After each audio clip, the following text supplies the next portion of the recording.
बात छत्तीसगढ़ की भी करते हैं, जहां के पूर्व मुख्यमंत्री और एआईसीसी महासचिव भूपेश बघेल और बेटे चैतन्य के घर पर ईडी पहुंच गई।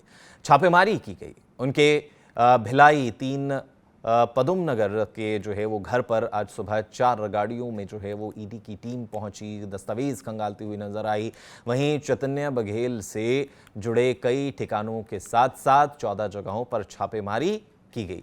इस छापे के बाद भूपेश बघेल ने सोशल मीडिया प्लेटफॉर्म एक्स पर एक पोस्ट करते हुए लिखा कि 7 वर्षों से चले आ रहे झूठे केस को जब कोर्ट में बर्खास्त कर दिया गया तो ईडी के मेहमानों ने पूर्व सीएम के घर पर दबिश दी। इस षड्यंत्र से कोई पंजाब में कांग्रेस को रोकने का प्रयास कर रहा है तो ये गलतफहमी है। ये बेसिकली ये जो ट्वीट था, ये जो सोशल नेटवर्किंग साइट एक्स पर पोस्ट किया गया था, ये उनके दफ्तर के द्वारा उनके बिहाफ पर उनकी कहा जाए कि जो अभी गतिविधियां हो रही हैं उनके घर पे, उसके बिहाफ पर ये ट्वीट उनके द्वारा किया गया। कनेक्शन पंजाब का निकाला गया कि पंजाब में पीछे कांग्रेस को करने की कोशिशें हैं।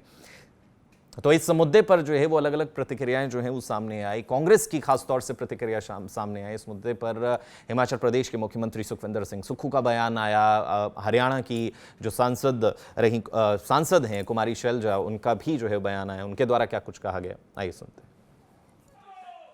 ये सारा राजनीति से प्रेरित है। आप देख रहे हैं पहले से ही कोशिश की गई उनको टारगेट करने की, चुनाव से पहले कैसे किया गया, और अब ये उसी का सिलसिला जारी है कि राजनीतिक प्रतिद्वंदियों पर ये सरकार ईडी का इस्तेमाल करती है, अपनी एजेंसीज का इस्तेमाल करती है, लेकिन कांग्रेस पार्टी इन चीजों से दबने वाली नहीं है।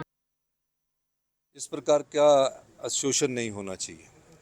5 साल उन्होंने प्रदेश के मुख्यमंत्री के तौर पर छत्तीसगढ़ के लोगों की सेवा की है, और भूपेश बघेल जी का जो व्यवहार है, चरित्र है, वो पारदर्शी और ईमानदारी का है। तो कांग्रेस के नेताओं को तंग नहीं करना चाहिए। बहुत बहुत धन्यवाद। बात छत्तीसगढ़ की भी करते हैं, जहां के पूर्व मुख्यमंत्री और एआईसीसी महासचिव भूपेश बघेल और बेटे चैतन्य के घर पर ईडी पहुंच गई। छापेमारी की गई उनके भिलाई 3 पदुम नगर के जो है वो घर पर। आज सुबह 4 गाड़ियों में जो है वो ईडी की टीम पहुंची, दस्तावेज खंगालती हुई नजर आई। वहीं चैतन्य बघेल से जुड़े कई ठिकानों के साथ साथ 14 जगहों पर छापेमारी की गई।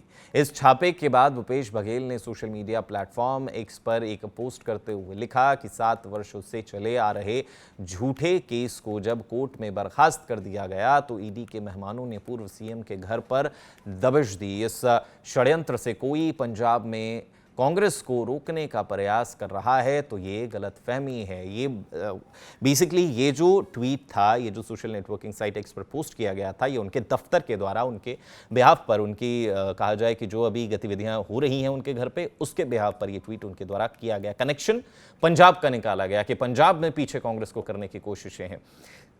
तो इस मुद्दे पर जो है वो अलग अलग प्रतिक्रियाएं जो हैं वो सामने आई। कांग्रेस की खासतौर से प्रतिक्रिया सामने आई इस मुद्दे पर।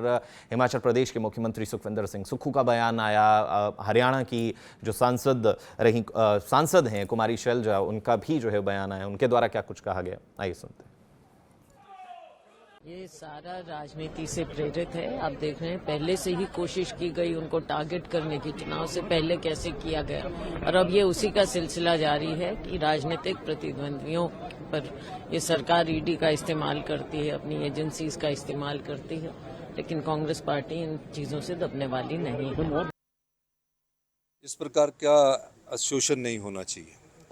5 साल उन्होंने प्रदेश के मुख्यमंत्री के तौर पर छत्तीसगढ़ के लोगों की सेवा की है, और भूपेश बघेल जी का जो व्यवहार है, चरित्र है, वो पारदर्शी और ईमानदारी का है। तो कांग्रेस के नेताओं को तंग नहीं करना चाहिए। बहुत बहुत धन्यवाद।